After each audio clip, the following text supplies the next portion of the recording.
दोस्तों, आज की कहानी है पति का थप्पड़। गरिमा ने आज पूरी, कचौड़ी और शाही पनीर के साथ मटर पुलाव भी बनाया था। मीठे में गाजर का हलवा। आज ससुराल में उसका पहला जन्मदिन था, जो उसने घर पर ही मनाने की सोची थी। ऐसा पहली बार हो रहा था जब गरिमा अपने जन्मदिन पर खुद ही खाना बना रही थी, वरना मायके में तो सुबह उठते ही माँ और पापा उसको तिलक लगाकर जन्मदिन की बधाई देते। फिर माँ और छोटी बहन मिलकर उसकी पसंद का नाश्ता बनाती। नाश्ते की मेज पर उसके छोटे भाई ऋषभ और ऋतिक सब हैप्पी बर्थडे बोलकर उसके जन्मदिन को मनाने की प्लानिंग में लग जाते। उस दिन सब छुट्टी ले लेते थे। पापा की तरफ से कहीं घूमने जाना उसका तोहफा होता था, लेकिन उसके भाई बहन मिलकर हर जन्मदिन पर उसे कोई ना कोई खूबसूरत और यादगार तोहफा देते थे। उसकी अलमारी में ना जाने कितने तोहफे, खूबसूरत डायरियाँ, ज्वेलरी सेट, खूबसूरत सूट आज भी सहेज कर रखे हुए थे। उसके छोटे बहन भाइयों के प्यार की निशानी बना उसके बाद पापा उन सबको कहीं ना कहीं घुमाने ले जाते। कभी चिड़ियाघर, कभी पार्क, कभी और किसी दर्शनीय स्थान पर।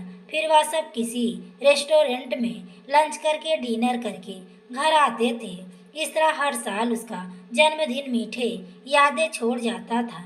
लेकिन यह तो ससुराल है, सुबह से किसी ने बधाई नहीं दी, गिफ्ट की तो बात ही नहीं आई। सब अपने काम में बाहर चले गए। गरिमा का मन कुछ बुझा सा गया। फिर सोचा शायद किसी को याद ही नहीं होगा। उसने उसका मनपसंद खाना बनाने के साथ साथ अपनी पसंद का मीठा भी बनाया था। अरे बहू, क्या आज भूखा ही मारोगी क्या? नहीं माँ जी, अभी आई। गरिमा ने सास को खाना परोसा। एक कटोरी में गाजर का हलवा देखकर उसकी सास ने पूछा, यह क्या है बहू? आज मेरा जन्मदिन था तो कुछ मीठा बना लो। बहू, यहाँ तुम्हारे बाप की तरह रिश्वत की कमाई नहीं आती, जो तुम रुपए पानी की तरह बहा रही हो। मेरा पति और मेरा बेटा दिन रात मेहनत करते हैं, तब जाकर दो पैसे घर में आते हैं, और तुम उनके खून पसीने की कमाई रोज पकवान बनाकर उड़ाती हो। गरिमा अपनी सास का मुंह देखते रह गई। उसने जो भी खाने में बनाया था वह इन लोगों के रोज का मेनू था। हाँ, आज उसने मीठा अपनी मर्जी से बना लिया था। ऐसे क्या देख रही है? अरे, अपने पति की कमाई से कुछ तो मेहरबान कर। अपने हाथों से सब काम किया, लेकिन कभी पकवान बनाए तो हमेशा नौकरानी लगी थी। तो आपने घर का काम सब किया। मेरी शादी होते ही आपने नौकरानी को हटा दिया, वरना इससे पहले इस घर का पूरा काम नौकरानी के ही जिम्मे था। गरिमा को भी अपनी सास के सफेद झूठ पर आज ताव आ गया। गरिमा की सास उसका मुंह देखते रह गई। गरिमा भी बिना कुछ खाए पिए अपने रूम में आ गई।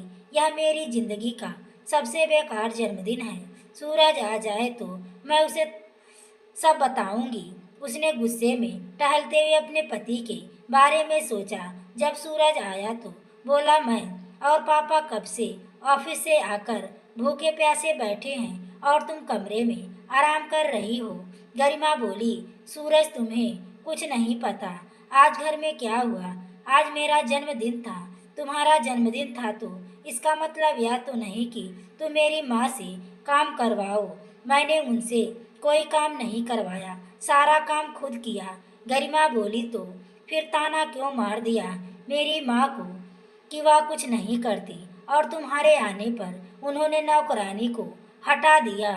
सूरज, मैं उन्हें ताना नहीं दिया था, सिर्फ उनकी गलती बात का जवाब दिया था। गरिमा लगभग रुआसी होती हुई बोली। वह समझ नहीं पा रही थी कि वह सूरज को किस तरह से अपनी बात समझाए। क्या गलत बात कही मेरी माँ ने? मैं दिन रात एक करके कमा रहा हूँ और तुम फालतू में रोज रोज पकवान बनाकर मेरी कमाई लूट रही हो। सूरज, मुझे तुमसे यह उम्मीद नहीं थी। गरिमा ने आंसू बहाते हुए कहा। गरिमा, प्लीज रोने धोने का नाटक मत करो। चलकर पापा को खाना परोस, वह बेचारे भूखे बैठे हैं। नहीं जाना मुझे, पापा की पत्नी मौजूद है, वह उनको खाना खिला सकती हैं। गरिमा की बात भी पूरी नहीं हुई कि सूरज की झन्नाटेदार थप्पड़ ने उसकी आंखों के सामने अंधेरा कर दिया। चुपचाप चलकर जो बोला वह करो, हम यहाँ तुम्हारे नखरे देखने नहीं आए। रुआसी चेहरे के साथ गरिमा ने सबको खाना परोसा। सूरज ने अपनी माँ को भी साथ में बैठकर खाना खिलाया। उसके अनुसार गरिमा ने उनकी माँ को खाना नहीं खाने को दिया था। किसी ने उसे खाने के लिए नहीं पूछा और ना ही उसकी आंखों के आंसुओं के बारे में सवाल किया। सब आपस में हंसी मजाक और बातें करते हुए खाना खा रहे थे। उनके लिए गरिमा का अस्तित्व सिर्फ एक नौकरानी जैसा था या उससे भी बेहतर। गरिमा ने अपनी सास की तरफ देखा। उसकी सास की आंखों में जीत की चमक थी। उसने गरिमा की तरफ देखकर मुंह बिचका दिया। रात आधी भी हो चुकी थी। अचानक गरिमा की आंख खुली तो देखा सूरज अभी रूम में नहीं आया है। उसने साल लपेटी और उठकर बाहर आ गई। देखा तो सूरज अपनी माँ और पापा के कमरे में सोया हुआ था। पहले तो उसने सोचा कि वापस चली जाए, लेकिन उसकी कभी अकेली सोने की आदत नहीं थी। उसने उसे डर लगता था। वह सूरज के सिरहाने जाकर धीरे धीरे उसे बुलाने लगी। सूरज, चलिए।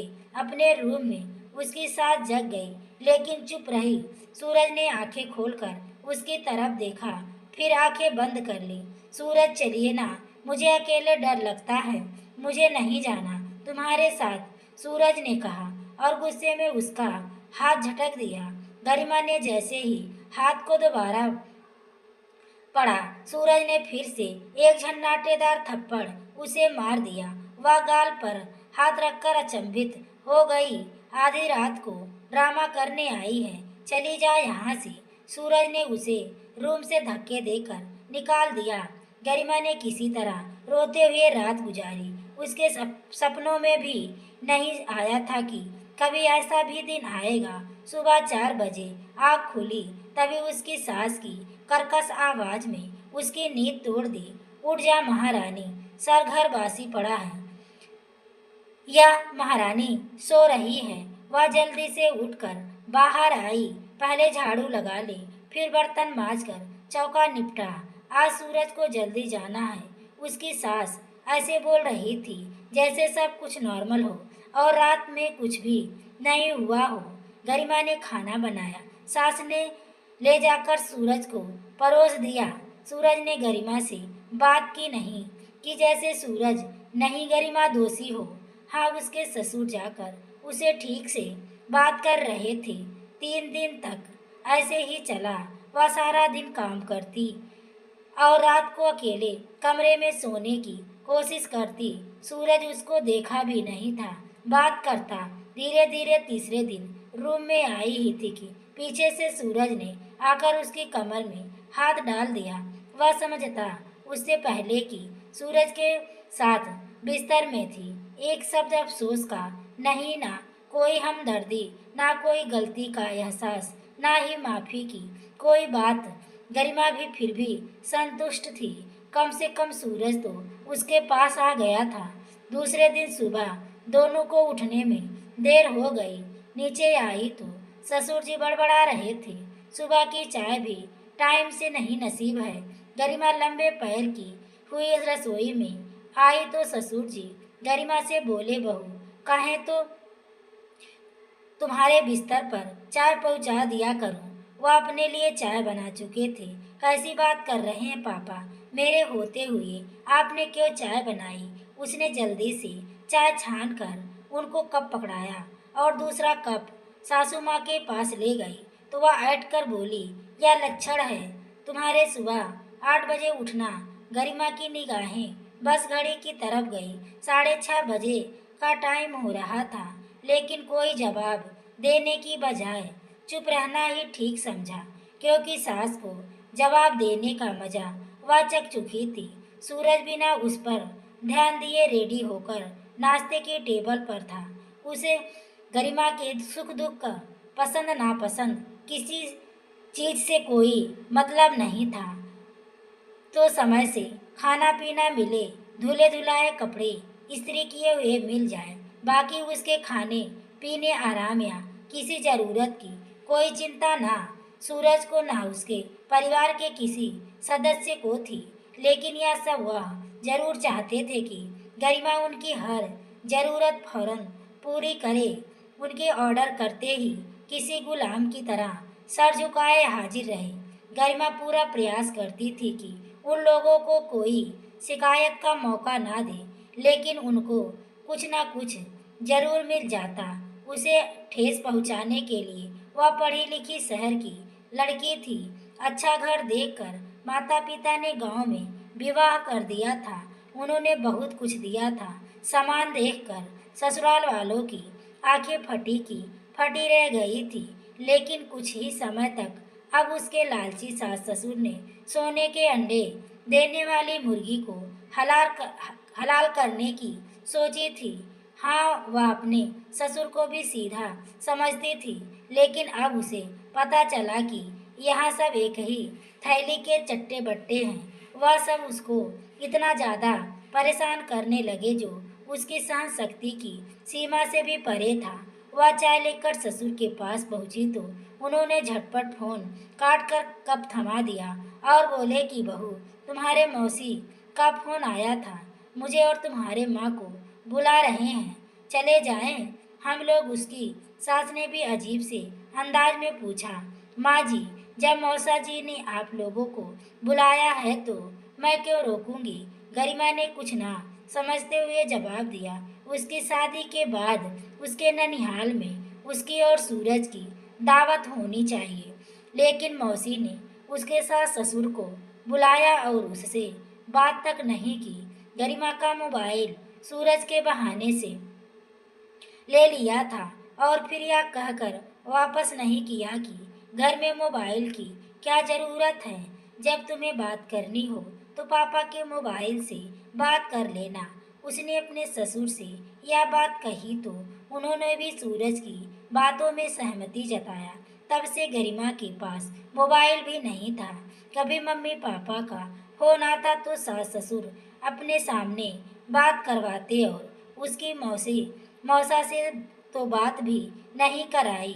उसने अपने मन की बात सूरज से कही भी तो सूरज ने जवाब दे दिया, देखो गरिमा, मेरे पास वैसे भी टाइम नहीं है तो मैं तुम्हें लेकर जा ही नहीं सकता।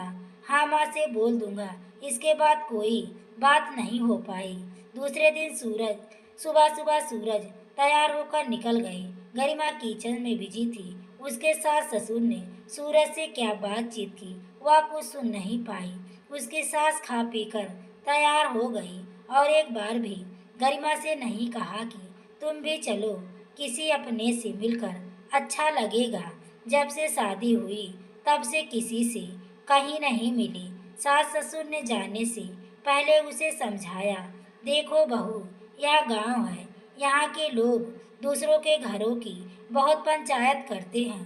तुम शहर की हो, अभी कुछ नहीं जानती, इसलिए हम बाहर से ताला लगा कर जा रहे हैं और चाबी सूरज को देते हुए जाएंगे। वह शाम को आकर खोल लेना। गरिमा बिल्कुल चुप रही। वैसे भी यहाँ किसी को जानती भी नहीं थी। उसकी सास उसको किसी से मिलने या बोलने से रोकती थी। सास ससुर के जाने के बाद उसने घर की सफाई की, सारा काम निपटाया और अच्छे से नहा धोकर तैयार हो गई। आज पहली बार सास घर से बाहर थी और गरिमा ने सोचा, आज सूरज के साथ खुलकर टाइम बिताऊंगी। कोई उसे रोकने वाला नहीं होगा। उसे उम्मीद थी कि सूरज भी ऑफिस के बाद काम निपटाकर जल्दी ही घर आ जाएगा। आखिर उसकी पत्नी ताले में जो बंद थी। सुबह से शाम हुई, शाम से रात, लेकिन सूरज का कहीं पता नहीं था। उस पर घर की लाइट भी चली गई। गांव के घरों में अभी यह दिक्कत थी। किसी तरह गरिमा ने लैंप जलाया और कांपते हुए एक जगह पर बैठ गई। सुबह से अब तक कई लोग आ चुके थे, लेकिन ताला बंद देखकर वापस चले जाते। काश ताला ना बंद होता तो कम से कम किसी को बैठा लेती। इतना डर ना तो ना लगता। रात 9 बजे सूरज वापस आया, खाना खाकर सो गया। ना तो उसने गरिमा से कोई हाल चाल पूछा और ना ही उससे कोई दिल की बात की। दूसरे दिन सूरज तैयार होकर जाने लगा तो उसने ताला लगाने से मना किया, लेकिन सूरज ने कहा आज मम्मी पापा आ जाएंगे और ताला लगाकर चला गया। गरिमा को गुस्सा आ गया, लेकिन वह कर भी क्या सकती थी। शाम को सूरज के साथ साथ ससुर भी आए। उसके सास ने बताया कि बहू तुम्हारे मौसा कह रहे थे तुम बहुत घमंडी और बेवकूफ लड़की हो। माँ जी, मेरे मौसा ऐसे कैसे कह सकते हैं? कल तक तो सबसे हम भाई बहनों की तारीफ करते थे और आज मेरी सास से ही मेरी बुराई करने लगे। मैं मौसा जी से पूछूंगी। अरे नहीं नहीं बहू, उनसे मत पूछना, नहीं तो वह सोचेंगे कि हमने तुमसे उनकी चुगली कर दी। उसके साथ जल्दी से बोली आज गरिमा का व्रत था। सुबह सुबह सबको चाय नाश्ता कराकर ससुर और सूरज जी को ऑफिस भेजकर गरिमा ने घर का काम निपटाया और ऊपर अपने रूम में जाकर हनुमान चालीसा का पाठ करने लगी। ससुराल के शासन ने घबराकर अब तो भगवान से अपनी समस्या का समाधान पाना चाहती थी, लेकिन ससुराल तो ससुराल होता है। ना गरिमा को कुछ आवाज़ सुनाई दी, लेकिन हनुमान चालीसा का पाठ करते हुए उसे कुछ सुनाई नहीं दिया।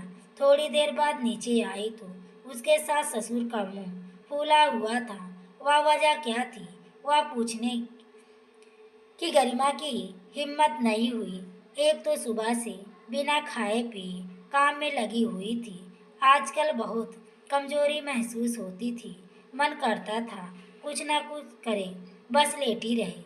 लेकिन यहाँ ऐसा संभव कहाँ था। सारा काम निपटाने के बाद क्या गलती हो गई, अब इन दोनों को क्या पूछने की हिम्मत नहीं हुई। शाम को सूरज के आते ही सास ससुर ने बेटे से शिकायत कर दी।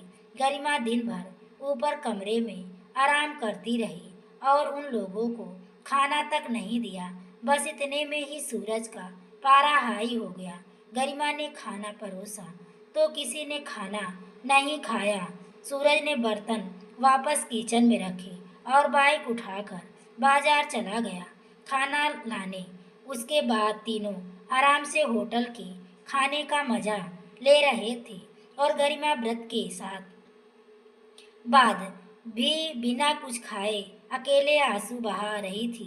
दूसरे दिन उसके सास ससुर ने उसके पापा को फोन करके उसकी खूब शिकायत की और पापा ने कहा उसने पापा की बात नहीं कराई। वह बस रोती रही। उसे ना कोई संभालने वाला था और ना ही कोई खाना पूछने वाला था। सूरज अपनी माँ के पास फिर से सोने लगा और वह फिर से उस पर उस घर में अकेली हो गई। इतना सब झेलने के बाद अब वो अपने मायके जाने का फैसला कर लिया और जब उसने अपने ससुराल में मायके जाने का बोला तो किसी ने उसे उसके मायके जाने नहीं दिया।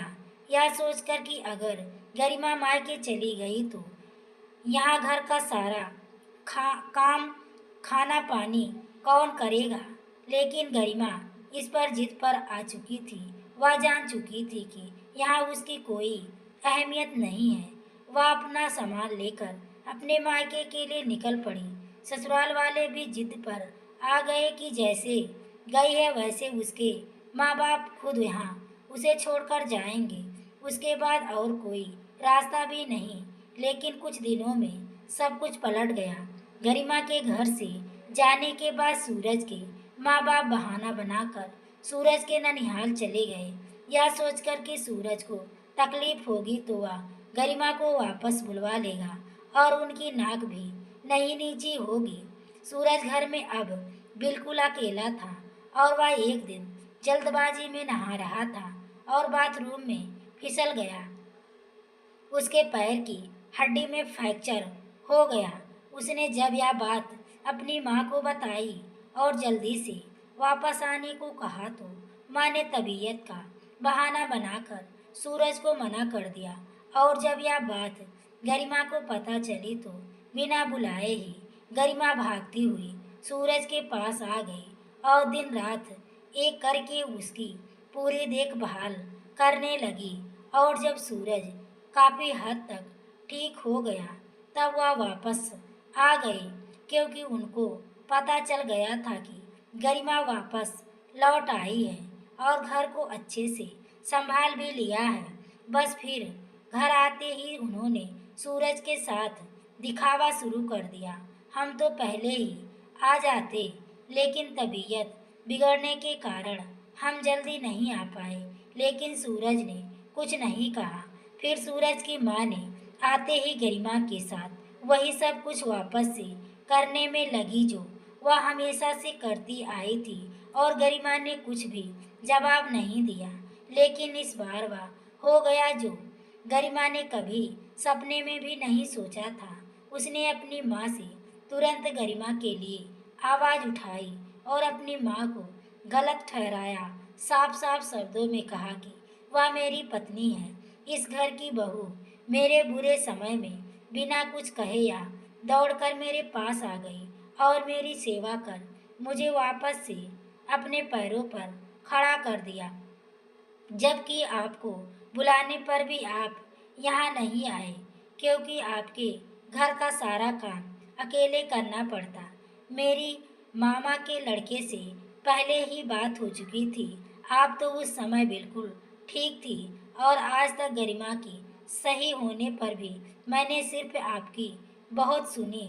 लेकिन अब बस मैं गलत का साथ नहीं दूंगा, और अगर कोई भी मेरी पत्नी के साथ गलत करने का या उसकी बेइज्जती करने की कोशिश भी की तो मैं गरिमा को साथ लेकर कहीं और चला जाऊंगा। यह सुनकर सब डर गए और फिर सूरज ने अपनी सारी गलतियों के लिए गरिमा से हाथ जोड़कर माफी मांगी। गरिमा आज अपने पति का सच्चा साथ पाकर बहुत खुश थी। आज भगवान ने उसकी प्रार्थना सुन ली। दोस्तों, एक पत्नी अपने पति के लिए बहुत से त्याग करती है। बदले में वह सिर्फ आपसे प्यार और सम्मान चाहती है, तो उसको हमेशा सम्मान दे, उसकी हमेशा इज्जत करे और हमेशा सही का साथ दे। दोस्तों, आपको यह कहानी कैसी लगी कमेंट में अपनी राय जरूर दें। कहानी पसंद आई हो तो प्लीज़ वीडियो को लाइक और शेयर करें। चैनल पर पहली बार आए हो तो चैनल को सब्सक्राइब करें। आगे के नोटिफिकेशन के लिए बेल आइकन को जरूर प्रेस करें। पूरी वीडियो देखने के लिए आपको तहे दिल से धन्यवाद।